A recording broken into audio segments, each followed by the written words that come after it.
Nightwing 107, written by Tom Taylor, art by Stephen Byrne, Adriana Lucas, and Wes Abbott. And it's a weird play, and I'm glad that you're back, for multiple reasons there. Okay. Just because I like talking to you. You're a nice enough guy. You were nicer to me while you were away. I mentioned that already. But the idea here is me and you ended up, we fought the battle. We were in the ship. We went through, and I keep trying to tell people, a lot of people like, I hated that Rick Grayson. I didn't read any of it. And I always say to them, well, I didn't love it. And I read and reviewed every issue with Eric. We went through every single issue. We tried to find the positives among a lot of the negatives of it. But I think that you might be with me that we were done with that. Like, this is the idea that Tom Taylor shows up. Now, you end up having B, one of our favorite parts of that. So fine. We ended up already having Bat-Mite do that little Rick Ray. That was kind of funny. Yeah, Nightmite. That was kind of funny when you did that. Now, with this, though, I keep wondering, like, you have a lot of things going on in this book, but Heartless. Yet... Tony Zuko. His sister, Melinda, I actually almost forgot her name. You end Honestly, up having, like you said. I always revert back to Sonia from the New 52.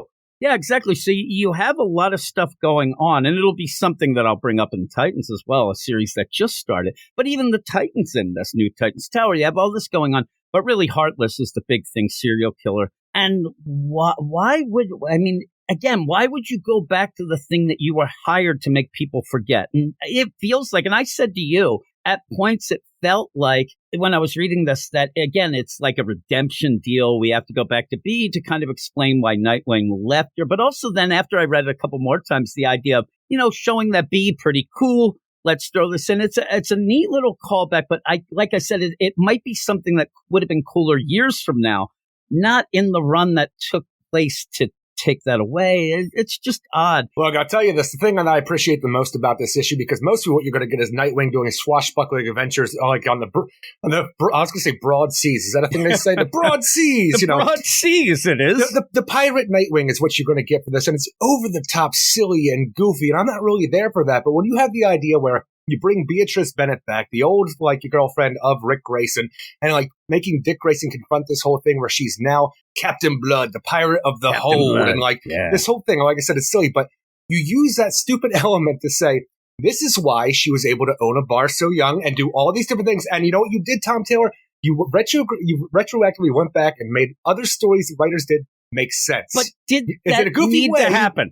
Did it need, because, again, you do have a play here where he does. I mean, he seems to have read the Rick Grayson. And one of the biggest complaints with B, who we actually really did like, was, how the hell is she fighting these big, giant, KG Court of the Owls, KG Beasts, all the Joker, all these things. Like, you know why? She's got pirate blood. But again, she's got the blood in her blood. But it's one of those things. But not really. Like, she's adopted. Did we need to show that? It's kind of neat. I appreciate it. Me and you appreciate it. So do the 5 other people that read the Rick Grayson stuff. Again, most people didn't read it and came into this. We complained about the idea of B being able to, fight back against KG Beast, the Court of Owls and all of the Joker and everything that they that Dick Grayson brings up in this issue. I hope you're going to say what I'm thinking of, Eric. No, that's not. But the one thing that we actually never talked about, how is she able to own this bar? We didn't bat an eye. She owns a bar. Let's move on. I mean, at points, these things happen. Tom Taylor. Yeah.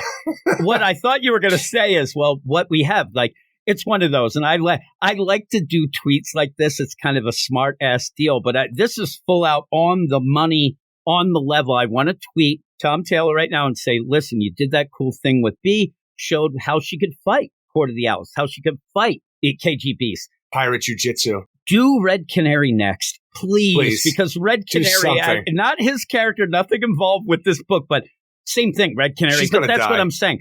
This sort of thing happens all the time. You kind of roll your eyes and then you move on. It's just weird to go back, but he is tying it in. And I'm not saying that's a bad thing. You even said the idea, it's a bunch of goofy fun. A lot of people are pointing out that that's what they like about it. They like the goofy fun. I'm not here for it, but I can understand people enjoying it.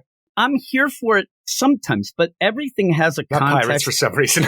Yeah, everything has its own place and whatnot. So I'm cool with Nightwing going on a pirate booty adventure with Beatrice B here. But in the meantime, there is a serial killer running rampant in your town that everybody says that you keep doing a great job. And Tony Zuko, and even the play here, and what kind of gets me, because again, I was talking to some people on Twitter, talking, Eric in quotes, about this whole play of like, oh, it's just fun. And I said, I get it. I get that people want to have fun.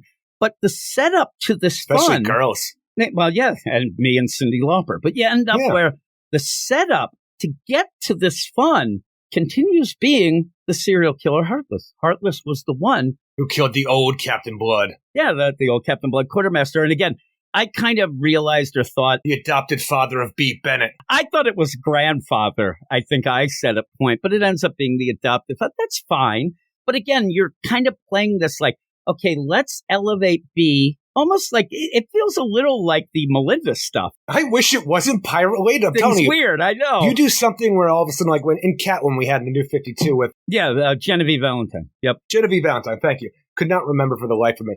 But the idea where you add this new element to Catwoman where her father is actually an old mob boss of the Calavicis, so you add that element. I actually wish it was more that, B. Bennett's adopted father might be a mobster, something more street level than pirate adventures of a secret, society on the high seas. The broad seas. And you are getting a lot. There's a lot of family connections at Blockbuster's daughter, Melinda Zuko. Like, there's all that. So maybe this was just like, well, I go mobster, but I already did. So let's go pirate. Who goes pirate?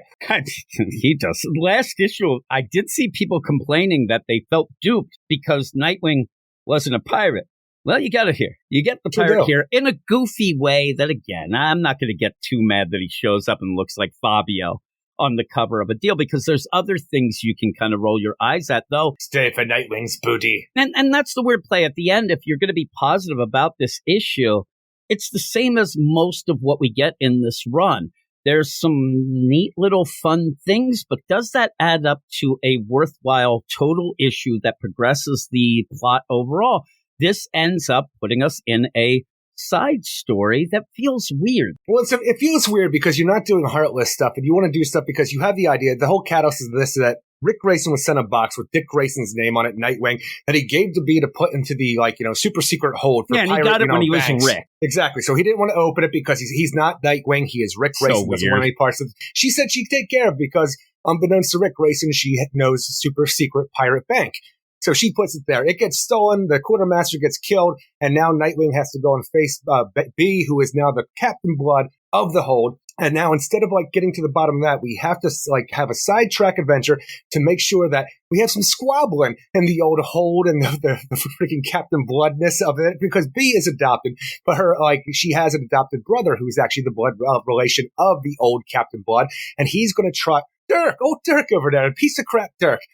He has every right to be the captain. There's going to be some squabbling. So B needs Nightwing to help her take care of him by sending him to a country with no extradition, or actually with extradition, or just somewhere that he is wanted so he could be locked up, because apparently these pirates don't want to deal with people who are criminals. So it's weird. Here's the play here, and I agree. First off, though, what's your favorite captain overall? You a big fan of Captain Kirk? Captain Ron. I like Captain Ron's pretty good. I like Captain Crunch, and I would hope that they'd fight the Soggies in this. But I just always want to look like Captain Ron. You kind of do when you had that eye patch and shit like that. So there you go. You were dressed like a pirate before. So you have this play where B ends up in this roundabout deal where, okay, the quartermaster got killed because Tony Zuko broke into the hold. They wanted to do the hold, law, but Dick said no. And the weird play was, this was the issue. This was issue 99, if you want to go back to it, where Tony Zuko ends up where the hold and all this blood stuff, they were going to take Tony Zuko. He was going to be on the high seas law at that point. Was it that long ago? Yeah, and Dick Grayson said, no, I'm not going to allow that. We're going to get him to the authorities. Only to, in issue 100, go against all that, saying that the prisons are corrupt. It ends up where there's a big prison break where Nightwing seemingly lets all the prisoners just run rampant, which included Tony Zuko, that was broken out by the Heartless. It was. He never ended up, they never showed. And not only that, but the idea that the prison got torn down immediately and they put up Titan's Tower there. Where'd those prisoners go? But Tony Zuko got broken out by Heartless. Mm-hmm. And then they went and killed they killed the quartermaster. So she says, Captain Blood, you can't get your mystery box, which is funny that she legitimately just says in this, it's a mystery box story involving a mystery box. You can't get that until you pay us back. So what you're going to do, because you didn't allow, us pirates to do the pirate law, you have to help me take my brother down by then taking him to authorities. And I'm thinking, well, he's doing bad. Did they just like turn away? Why aren't they doing pirate law to him? Because we can't have Dirk come back. It's such a weird play that it's like we want to do pirate law, but you didn't, so we owe you to that. Pirate law is not going to work for them right now because we need to make sure that Dirk doesn't come aboard because, B already has spies on the ship who are trying to take out her crew who are loyal to her. So we need to take Dirk out before it becomes a bigger problem because once he's arrested and put away for all the terrible things he's done that Barbara's discovered being Oracle, nobody's ever going to work with him again because, pirates, honest people apparently. I mean, it's the weird play. It's like you're getting these pirates, and you kind of get that they're bad, but they're also good. They have heart of gold. I mean, even the idea, like, I don't want to deal with any pieces of crap, like if Dirk shows up, some will, because, he has the blood relation, and, like, blood's thicker than laws, apparently. Again, if you want to go down the idea of heredity, that is the next in line. But we are pirates of heart of gold. Okay, Nightwing's on our ship. B told us to put him in the brig for an hour. We're going to beat the ever-loving shit out of him until the captain shows up. I'm like, does that make any sense? I mean, she's upset. Look, I'm sorry, Mr. Nightwing. We're all just dealing with grief because our old quartermaster got killed. He's always very sad about it, Mr. Nightwing.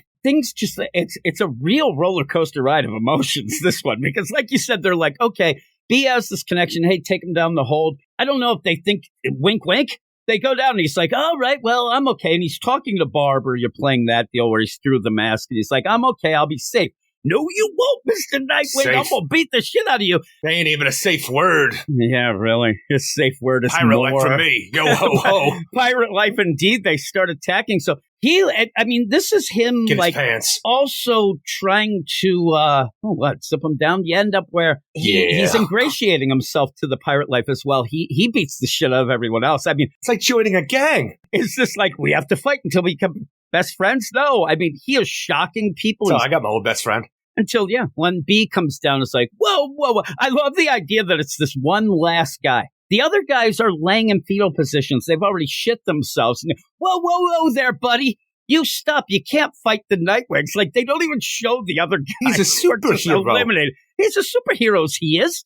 And I want to see what's going on. And then he says, I'm sorry what happened. I know you're grieving. He gets the idea. This is something that on Twitter, it's funny because in my mind, him then saying, oh, you're related to the quartermaster.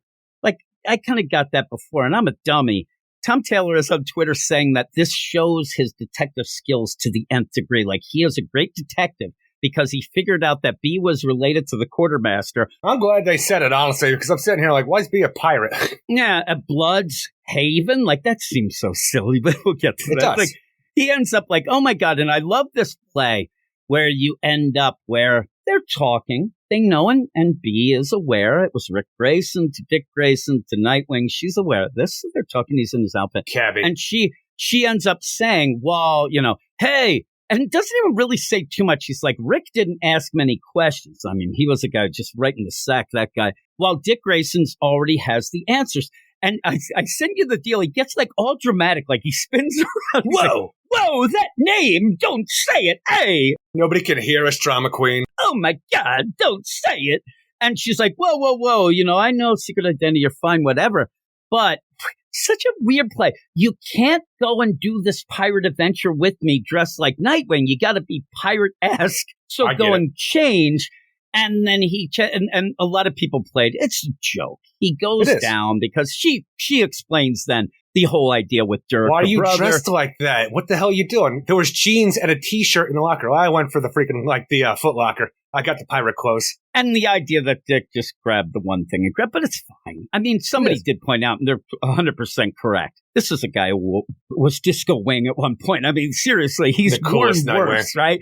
So, and I thought he looked pretty cool. He might want to get it. I mean, again, if I looked that good, I would probably not wear the button-up shirt. I wouldn't even know what a shirt is. I like the satchel. I love that he has the sticks there as if it was like a looking glass there. Like a looking glass, is that what you call it? Yeah, looking glass. But then he comes up, and I do like the idea, too. He comes up, and he's like, hey, look, I'm a pirate. And she ends up like, whoa, you didn't have, but she's dressed just like that as well. So go with it. She's the captain, Jim. She is the captain. Maybe that's her problem. Captain now. She thinks people are going to go with that. Oh my God, Captain Phillips isn't your favorite captain though. How about Sully? Was he a captain?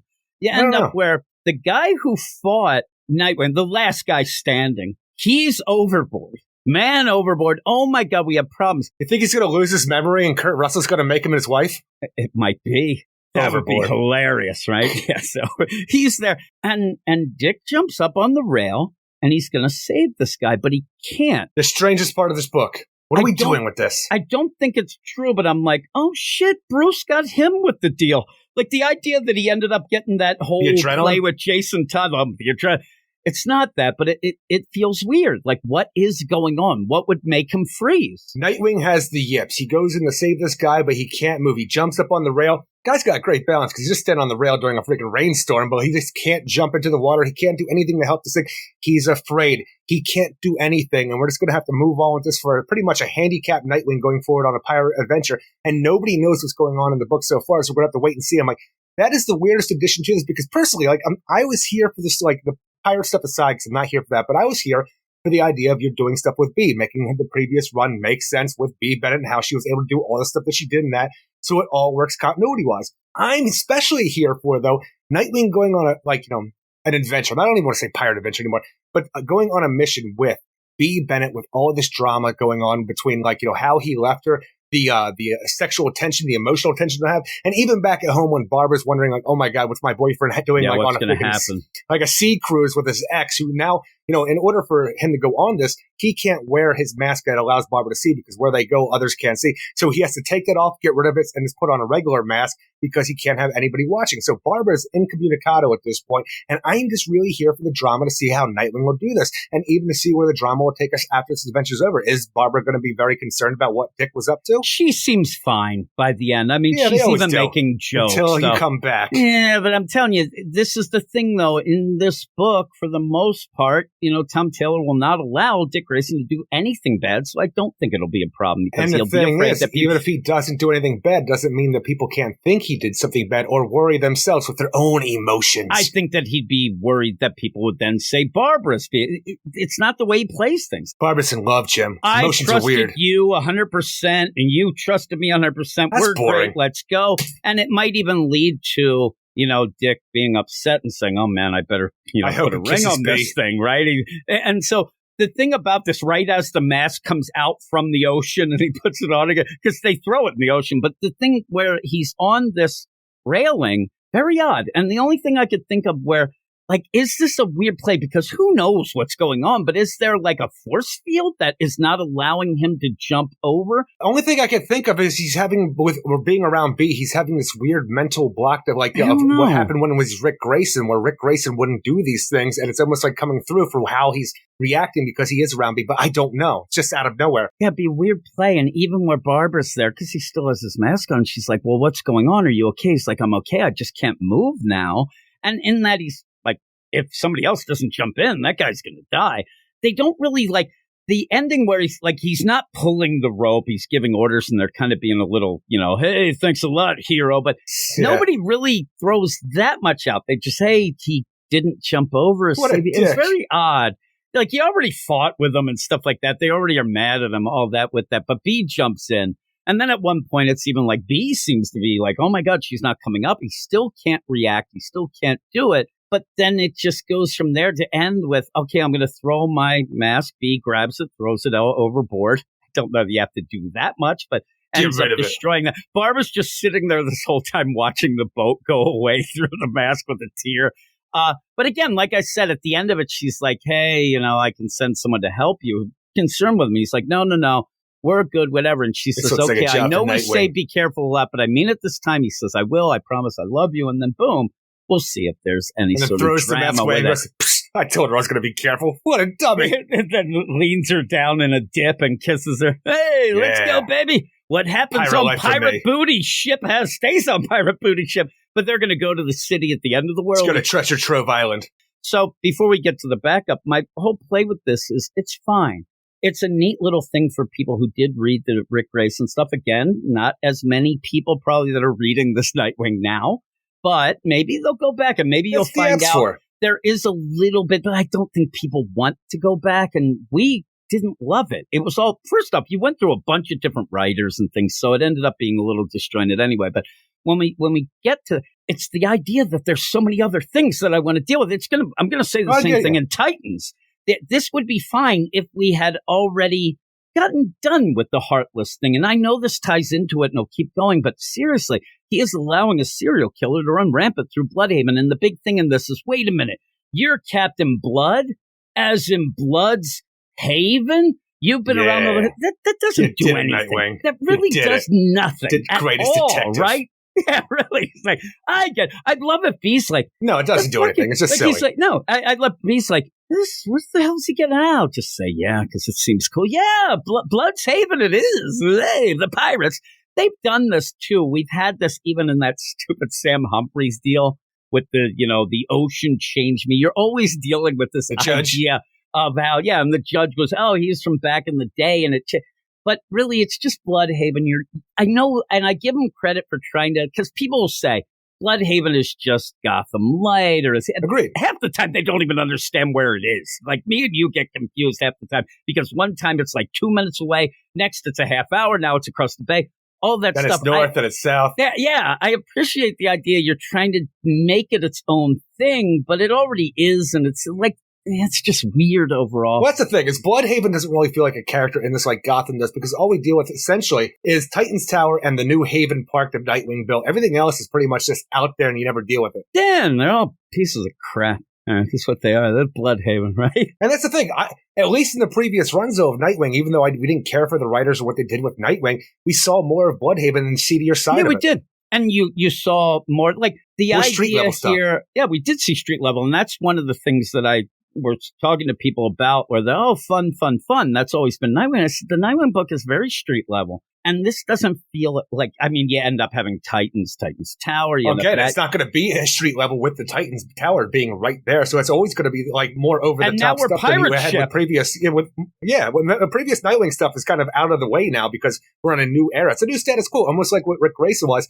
And it might not be for everybody. This over the top attitude with the new Titan's Tower and stuff. This might be what people want for Nightwing and Bloodhaven. I just like the seedier side street level Nightwing stuff. I do too. And one of the things like Maggie Sawyer is that they really haven't done anything with that. All that stuff of, that's just character building in the background. We'll get there, Melinda doing the political stuff, that was like bit, and then that just disappeared. Mayor Zuko, Jim. Remember the last thing, the only real big thing that Mayor Zuko was the idea that Dick Grayson said to her, hey, and it's been issues now, said, man, this prison system sucks. And she said, I'll work on that. And went off to do it. Good for you, Melinda. Yeah, we haven't really seen much of her, and there's some interesting things. Doing it, Jim. So overall, like, again, before we get into this backup, which it's kind of wacky and not much of anything anyway, but you end up where this book, like I said, it's easy to get into. I think that at first it's easy to like, but once you keep going and not get enough calories, like we said, it's like empty calories, you kind of need more. You get to a point, I think most people reading it get to that point of, I really need more. Why isn't he doing this? Why isn't he doing that? But it's not the worst book out there. It's still kind of fun at times. It might be one of those that you check in and out, maybe. I don't know. My favorite character, I don't think that he does anything bad. A lot of people were saying that making Nightwing an idiot or whatnot because he got a pirate outfit. That's just for a joke. Don't go with that. I just need more progression. But I'm trying to avoid this backup, Eric, is what I'm really trying to do overall. But it is Emo Buddy, part 2 of 3. Emo Buddy. Emo Buddy. Tickle me emo is what I would call. My goodness. I might make that. I think it's just you on the street yelling that. It's this emo doll and you tickle and it's like, I hate life. Like, it gets really messed up. I get it. Gucci, Gucci, goo. Take me to Hot Topics. Oh, emo. Tickle me, emo. Can we make that Tickle me, emo? Written by Michael W. Conrad. Everything you say is pretty much a hot topic. Where's my sound effect? I need that. We haven't had that in a while. Art by Serg Acuna, colors by Ivan Placencia, letters by Wes Abbott. And you're having the story where somebody is looking to, it seems like they want to get a bit of their hands on the money of the rich-ass Dick Grayson. That's what it seems. But you're having a play in this that feels like Michael W. Conrad wants to play it in a Batman 66 way, but then instead he has people taking pisses last issue in an alley. Like, really weird change of tones and things like that. But he's hanging out. Dick is hanging out with Jason. Which is the weirdest thing of all, because this is the thing that I want, the idea that they're hanging out, they're talking about each other being brothers, we love you, you love us, all these things. But it's done in such a goofy way in a time frame where it doesn't feel like it fits properly. And I just don't know why they're hanging out in the seedy bar in Gotham doing this thing. And I don't know, it just comes across strange the way they react. I want them to have this relationship, but I want them to sound like Jason Todd and Dick Grayson. And I still feel like they do here. And the weird play, again, it's Michael W. Conrad. So, of course, the bar is in the Hill neighborhood. Get away from yourself for once. Have this in Bloodhaven. Have this something like that. And actually, kind of write the characters in an accurate way. This is just goofy. Well, maybe as we go forward, maybe the Batgirls will show up because they're in the neighborhood. Well, they probably. I mean, they'll have the maps will be running down the street. So you end up where they're in this bar and, hey, look at those dudes over there playing pool. Look at them. They're straight out of the Frankie Goes to Hollywood Relax video that scared Jim as a kid. So you end up, these ended up last issue. The last issue that we talked about on the podcast, you weren't around, and I ended up doing it with Simon, who accurately said, these guys look straight out of this homoerotic artist, Tom of Finland. That is his pseudonym. And you end up, Michael W. Conrad, pseudonym.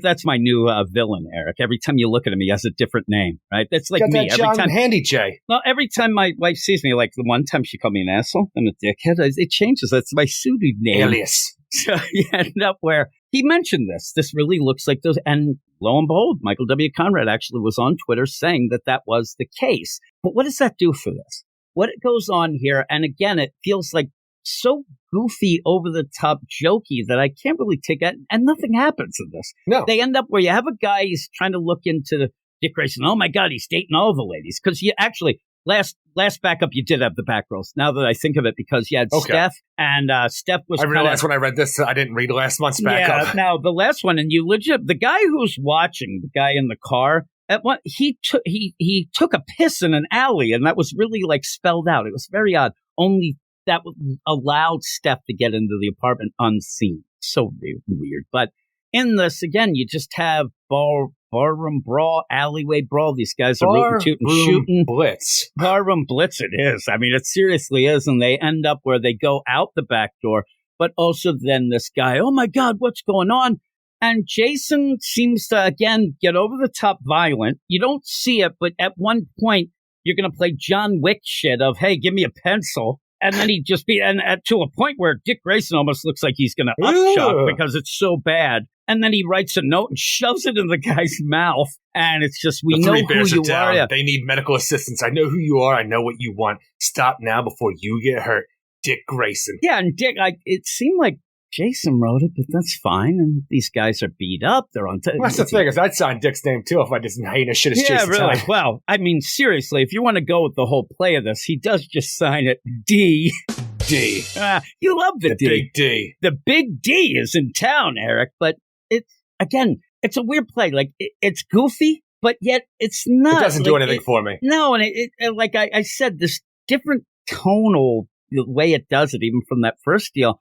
It just feels like a made-up, made-up story, but it feels like something on the fly of, hey, let's just throw this together and get this so we can end up having. Oh, it definitely doesn't feel like something that would be in continuity. It just feels like one of those stories that you might see in one of those anthology books. Yeah. It really feels like something that would be like a real lame or maybe like some collection online digital. It's not. There's a reason why it's just a backup, probably. But the art's not bad, but it's a real tonal shift in art from what we have for the main book and stuff like that. And it just feels weird because they don't feel like Jason Todd or Dick Grayson for the way they're acting, the way they're talking. No. But it is good outside of those things just to see Jason and Dick hanging out brotherly and having a beer. In that, you kind of get that sense of, man, it's kind of not a missed opportunity, but it could have been something more. You could have just had that. And really, if you want to play this idea where you do have Rick Grayson, really that stuff being the center of attention in the main book, maybe we could have seen what happened, almost like Tales of when he became Dick again, where he went around and talked to his brothers. And well, it's so funny to me because I think that Jason Todd would have been able to get along with Rick Grayson so much more than Dick, and they actually could have been friends during that time. Wouldn't that have been funny? That would have been great. Also, I think that when we were going through it too, we actually, in the Rick Grayson run, we did want more Damian, him showing up and man, we were Batman and Robin. How could you forget me? But also might enjoy a little Rick Grayson, maybe a clean slate. I don't think that Damian would enjoy Rick Grayson because he wanted his Batman back, his brother back, and Rick was that. But the thing is, I can see Jason actually hanging out and being friends with Rick Grayson more than Dick. I think that Jason would like it because it is kind of a clean slate. he wouldn't have that idea All that of baggage. Oh, he's looking at me. Yeah, the baggage. That would have been cool. This would have been real. Now you say that it would have been so funny if they're out drinking and all it is Jason lamenting that Rick Grayson is gone. Like the idea again, here's where, and I remember the part where, remember when Barbara's going to be all, but she did say, hey, when you get back to me, wear that costume with a mustache. So that kind of makes it. But in this, I'd love where, can you just meet me and could you dress like the cabbie? I really like that guy. I want to hang out with Rick Grayson. It'd be kind of funny. But at the end, it's nothing. Everybody in Dick's life just wants him to be someone else. Yeah, it is true. But they all love the big D, like you. All in all, though, I'm not going to use that backup as any sort of way to judge this book overall. What would you give this, though? I'll go with you and not judge this book on the backup, but the overall thing with the goofiness of the pirate adventures, I'm going to give it a 6.3 out of 10, and that's mostly because I'm here for the possible drama that you get between B and Nightwing and trying to elevate B's character from previous runs, and the art is just so damn good overall. Yeah, I'm a 6, and I'm a 6 in the way. It's funny because most of my play here was, who's this for? Why are you doing? Well, it's kind of for me and you. I mean, we did go through all that. It's just, I thought I was kind of done. It's nice to see B. That was one of the best parts. I wish he had Hutch. He just, somehow he's Hutch a was pirate. So good. Zach's still in the hospital. Zach's in the hospital, but he's still a pirate. Like you have all, but overall in this, it's okay. It does explain some things I don't think needed explanation, but you get them. But I appreciate it. For you, continuity kid. You appreciate a lot of things besides me. But you end up where, again... So many more things besides you. I want to get back to a little bit of... I want a little street-level stuff.